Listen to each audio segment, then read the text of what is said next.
ကဲပါတာစကားလေးလာရေးအခန်းလေးနဲ့အားလုံးကိုနှွေးထိစိုက်ကျူးဆိုပါပဲ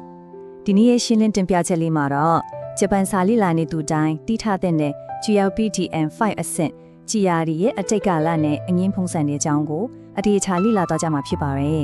စိတ်ဝင်စားစရာကောင်းမှတေချာပါရဲ့နော်မင်္ဂလာပါကျောင်းတော်တို့ဒီနေ့မှာတော့ကျွန်တော်တို့အားလုံးအခြေခံဂျပန်တရားကိုအတူတူလေ့လာသွားကြပါမယ်ယဉ်ကျေးတဲ့ကြရာတွေကိုအတိတ်ကာလပြပုံစံအငင်းစကားပုံစံနဲ့အတိတ်ကာလအငင်းပုံစံတွေစီဘယ်လိုလွဲကူပြန်လည်ရမလဲဆိုတာကိုလေ့လာသွားပါမယ်ကဲဒီအကြောင်းအရာတွေကိုအခုပဲစတင်လိုက်ကြရအောင်ဒီနေ့သင်ခန်းစာအစီအစဉ်လေးတွေကတော့နံပါတ်1အခြေခံကြရများနံပါတ်2အတိတ်ကာလပြပုံစံနံပါတ်3အငင်းစကားပုံစံနံပါတ်4အတိတ်ကာလအငင်းပုံစံနဲ့နောက်ဆုံးနံပါတ်5မှာပြန်လည်လေ့လာခြင်းဆိုပြီးအဆင့်5ဆင့်နဲ့သွားကြပါမယ်အပိုင်း1အခြေခံကြရများအခြေခံအုံးမြဖြစ်တဲ့ပစ္စုပန်ကာလအဟုတ်စကားအကြောင်းလေးပြန်နွေးကြရအောင်ယဉ်ကျေးတဲ့ဂျပန်စကားပြောမှာပစ္စုပန်ကာလအဟုတ်စကားပြချီရတယ်ဟာအမြဲတမ်းမတ်စုနဲ့ဆုံးပါတယ်ဥပမာအနေနဲ့ကျွန်တော်ဆူရှီစားတယ်ဆိုရင်ဆူရှီကို食べますလို့ပြောရမှာပါကဲအပိုင်းနှစ်ကိုရောက်ပါပြီအတိတ်ကာလပြပုံစံအချင်းခရီးသွားခြင်းအတိတ်ကာလအဟုတ်စကားပါစစ်လှုပ်ရှားစရာလေးစားပါပြီဒါကဘလောက်တောင်လွယ်ကူရဲ့ပြောင်းလဲမှုလေးလဲဆိုတာကိုအကောင်းဆုံးသရုပ်ဖော်ပြနေပါတယ်စက်ရင်တရားတစ်ခုလိုအဆင့်လိုက်အလုပ်လုပ်ရုံပါပဲအဆင့်1အနေနဲ့မတ်စုနဲ့စုံငဲ့ကိုယ့်ရဲ့အခြေခံကိရိယာကိုယူလိုက်ပါပြီးအဆင့်2ကတော့အဲ့ဒီနောက်ဆုံးကမတ်စုအတန်ကိုဖြုတ်လိုက်ပြီးမရှိတာဆိုတဲ့အတန်လေးနဲ့အစားထိုးလိုက်ဖုံးပါပဲတကယ်ကိုလွယ်လွယ်လေးနော်လက်တွေ့လေးချင်းကြည့်ကြရအောင်ပါပစ္စုပန်ကနေအတိတ်ကာလကိုပြောင်းကြည့်ကြမယ်အားလုံးကြဲကြဲလောင်လောင်အတန်ထွက်ပြီးလိုက်ပြောကြည့်ဖို့တိုက်တွန်းချင်ပါတယ်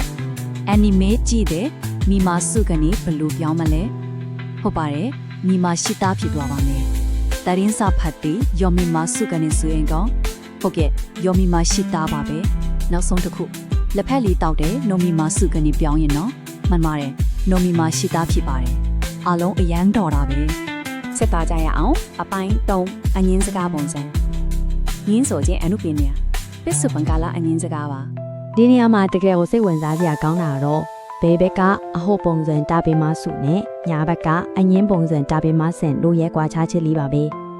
ဲတိဖေချာချာယဉ်ကြည့်လိုက်ရင်နောက်ဆုံးကစုအတန်လေးနေရာမှာဆန့်လို့ပြောင်းသွားတာကိုရှင်းရှင်းလင်းလင်းသတိထားမိကြမှာပါမစုကနေမဆန်ဖြစ်သွားတာပေါ့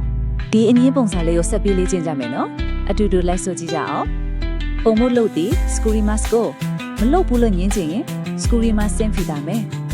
ဂီတာတီးဒီဟီကီမတ်ကနေဆိုရင်ဟီကီမတ်ဆင်ကိုပြောင်းသွားပါမယ်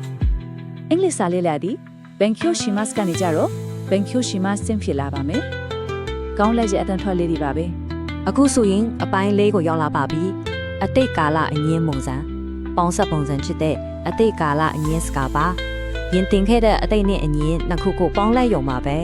ဲဒီပုံစံကရှင်းမှာခုနလေးတင်ခဲ့တာတဲ့အပေါ်တိုက်ရိုက်အခြေခံပြီးတိစောက်ထားတာပါလွယ်ပါတယ်အဆင့်1အနေနဲ့ခုနကတင်ခဲ့တဲ့ပစ္စုပန်အငင်းပုံစံမဆင့်ကိုယူပါအဆင့်2မှာတော့အတိတ်ကိုပါညွှန်းချင်တဲ့အတွက်မဆင့်နောက်ကနေဒရှိတာလေးကိုထပ်ပေါင်းထည့်လိုက်ရုံပါပဲဒါဆိုရင်မဆင့်ဒရှိတာဆိုတဲ့အနှဲငယ်ရှည်လျားပေမဲ့အရန်ကိုစနစ်ကျတဲ့အတိတ်အငင်းပုံစံလေးရတော့ပါပြီကဲနောက်ဆုံးအနေနဲ့ဒီပုံစံကိုလည်းအတူတူအတန်ထွက်လေးချင်းကြည့်ကြည့်မယ်နော်ကိုယ်အတန်ကိုပြန်ကြားအောင်လိုက်ဆိုကြည့်ပါစာအုပ်ဝယ်သည်ခိုင်မစုခိုင်မဆန်တက်စတာဖြစ်သွားပါမယ်ဂျပန်စကားပြောသည်ဟာနာရှိမစုဆိုရင်ဟာနာရှိမဆန်တက်စတာလို့ပြောင်းရပါတယ်တက်နစ်ကစားသည်ရှိမစုဆွဲကြည့်ရကနေဆိုရင်နော်ရှိမဆန်တက်စတာဖြစ်လာပါမယ်အရန်ကိုကောင်းမွန်တဲ့လေးချင်းမှုပါပဲကြောင်းသားတို့ရဲ့ကဲဒါနဲ့အားလုံးဘယ်လိုဆက်စပ်နေလဲဆိုတာကိုကြည့်ဖို့အဖွဲငါပြန်လဲလေ့လာခြင်းဆိုတဲ့အဓိကတော့ချက်စီသွားကြရအောင်ဒီအသိပညာတွေကိုမမိတော့အောင်ရိုးရှင်းတဲ့ဇာတ်လေးတစ်ခုနဲ့အားလုံးကိုပြန်လဲလေ့လာကြည့်ကြရအောင်ဆိုတော့ကဒီမှာအရေးကြီးဆုံးအချက်ကတော့ဒီနှစ်ခွက်ပါတဲ့ဇာတ်လေးပါပဲဒီနေ့ရဲ့ရှင်းလင်းတင်ပြချက်တစ်ခုလုံးကိုဒီဇာတ်လေးကအပြည့်စုံအနည်းချုပ်ပေးထားပါတယ်ပစ္စုပန်အဟုတ်ဆိုရင်မစုအငင်းဆိုရင်မဆန်းပါအတိတ်အဟုတ်ဆိုရင်မရှိတာအတိတ်အငင်းဆိုရင်တော့မဆန်းတဲ့ရှိတာဆိုပြီးစနစ်တကျခွဲခြားမှတ်ထားလို့ရပါတယ်ဒါအကြောင်းသားတို့အတွက်တကယ်ကိုအသုံးဝင်မယ်လို့ပဲချက်လေးတစ်ခုပါပဲဒီနေ့ရှင်းလင်းတင်ပြချက်ရဲ့နောက်ဆုံးအနေနဲ့အင်းစာစင်ခေါ်မှုလေးတစ်ခုပေးချင်ပါတယ်အခုလေ့လာခဲ့တဲ့အသိပညာတွေကိုသုံးပြီးဒီနေ့သင်ခဲ့တဲ့စာကြောင်းတွေကိုဂျပန်လိုဘလို့ဘာသာပြန်မလဲဆိုတာကိုမှတ်ချက်ဒီထက်မှဝင်ရေးပေးခဲ့ကြပါကျောင်းသားတွေရဲ့ကြိုးစားမှုတွေကိုစောင့်ဖတ်နေပါမယ်နော်ဒီကနေ့လေ့လာမှုခရီးစဉ်မှာအတူတူတက်တက်ကြွကြွပံ့ဝင်ပေးတဲ့အတွက်အများကြီးကျေးဇူးတင်ပါတယ် စပ်ပြီးစူးစမ်းလေ့လာတော့ကြဖို့တိုက်တွန်းရန်နောက်ရှင်းလင်းတင်ပြချက်တွေမှာပြန်တွေ့ကြမယ်နော်